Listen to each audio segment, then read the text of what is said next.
Treat people the way you want to be treated. Talk to people the way you want to be talked to. Respect is earned, not given. Tratuhin mo daw ang tao tulad ng gusto mong gawin nilang pagtrato sa'yo. Kausapin mo ang iba sa paraang kung paano mo gustong kausapin kanila. Ang respeto ay pinaghihirapan at hindi hinihingi.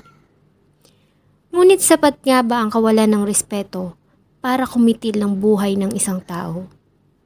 Pag-usapan natin ang nakakalungkot na sinapit ng isa nating kababayan sa kamay ng isang walang pusong dayuhan sa bansa ng Dubai sa United Arab Emirates. Bago ko po simulan ang ating story, sa mga bago po sa channel ko, please hit the subscribe button at pakipindot na rin po ang ating notification bell para ma-notify kayo sa mga bago nating upload na videos. Si Maria Lenly Silpao Oliverio ay pinanganak noong December 8, 1990 sa Giljungan, Negros Occidental, Philippines. 16 years old si Lenly nang manganak ito sa panganay na anak at 21 years old siya ng kanyang iluwal ang bunso. Para sa lumalaking mga anak at para makatulong sa mga magulang at maging sa 7 mga kapatid, ay naisipan ni Lenly ang makipagsapalaran sa ibang bansa.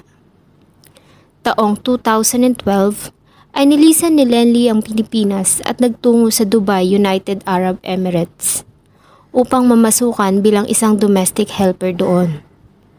Okay naman umano ang naging trabaho doon ni Lenly. Nang mag-expired ang visa nito at matapos ang kontrata, ay nagpa siya itong manatili sa Dubai, ngunit bago pa man ito maayos ulit ang panibagong visa, ay nawalan na ito ng buhay. February 18, 2016, ay nakatanggap ng tawag ang Rashidiyah Police Station mula sa isang lalaki at sinabing may pumatay umano sa nobya nitong Filipina na kasama niyang naninirahan sa isang flat sa Dubai International Cities England Cluster. Agad namang pumunta ang team ng Dubai Police Criminal Investigation Department at General Department of Forensic Science and Criminology sa binigay na lokasyon ng taong tumawag. Ang lalaking tumawag ay nagpakilalang boyfriend ng biktima na isang Indian sales manager at nagpakilalang si Haris Pichathara. Ayon dito, umuwi umano siya galing sa trabaho ng bandang alas 7 ng gabi. Nagtaka pa umano siya nang makitang bahagyang nakabukas ang pintuan ng kanilang unit. Kaya naman agad siyang pumasok sa loob. At nadapa siya sa ibabaw ng katawan ng kanyang nobya na nalulunod sa sarili nitong dugo. Agad namang sinicure ng mga otoridad ang crime scene at nagsagawa ng investigasyon. Sa kanilang pagtanong-tanong ay may lumapit sa kanila na isang 24-year-old na Pakistani. Ito ay nagtatrabaho sa nasabing gusali bilang isang cleaners at tagapagbantay. 1 linggo pa lang umano ito sa nasabing trabaho.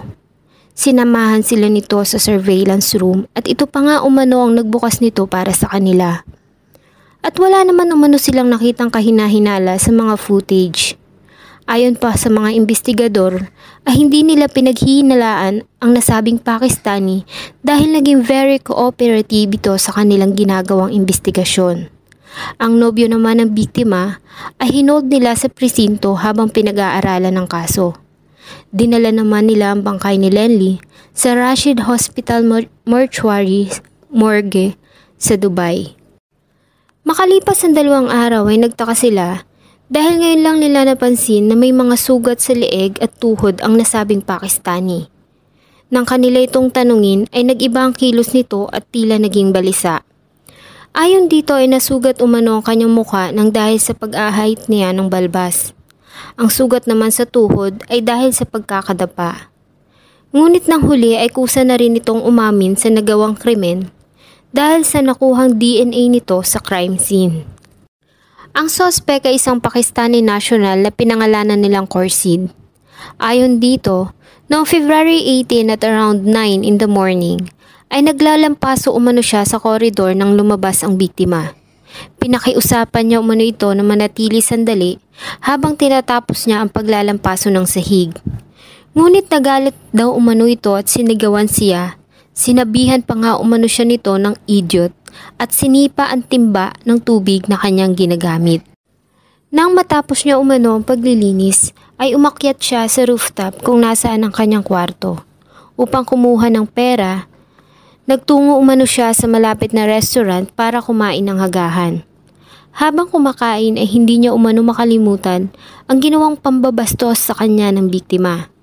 At nang matapos kumain, ay bumalik siya sa silid at nag-isip kung paano ba makakapaghigante sa babae.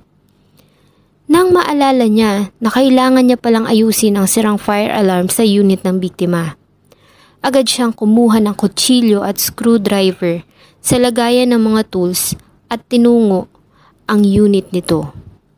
Bandang 4:00 ng hapon ay nag-doorbell siya sa pintuan nito at pinagbuksan naman siya umano ng babae. Sinabi niya dito na i-check niya umano ang alarm system ng nasabing unit. Nagsabi umano ito na tatawag muna sa nobyo. Bago pa man magawang makatawag ng biktima sa boyfriend na noon ay nasa trabaho, sinaksak niya ito ng dalang kutsilyo sa sikmura at sa iba pang bahagi ng katawan.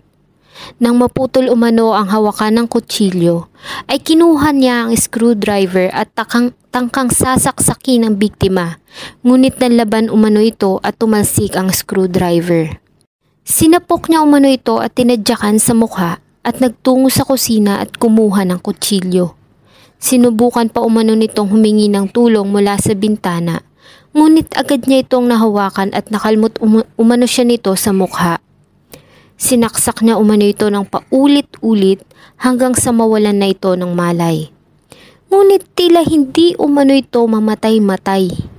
Nang makita niya na humihinga pa ang biktima, ay binagsakan niya ito ng aquarium sa ulo. Kumalat umano ang tubig sa sahig at basag na mga salamin. Kaya naman siya nadulas at doon niya nakuha ang sugat sa tuhod. Nang makatayo ay tinadyakan niya pa umano ito sa muka ng 5 beses at saka sinaksak sa dibdib.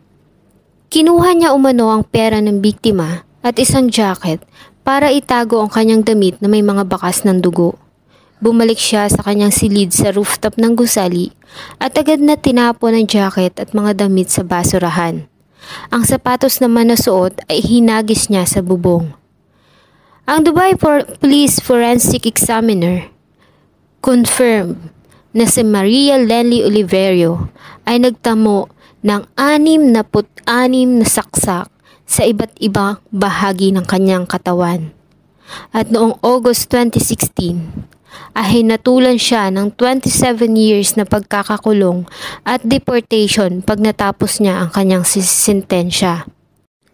Ang mga Filipino community sa Dubai ay naalarma sa nasabing balita at naging maingay na usapan ang pagkamatay nito sa social media.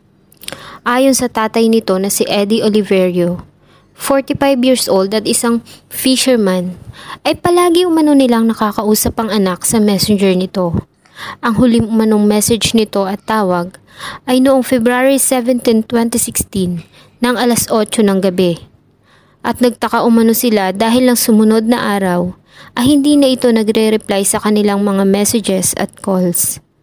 Nalaman niya na lang umano na patay na ang anak nang makita niya ito sa Facebook at sinasabi na pinatay umano ang kanyang anak.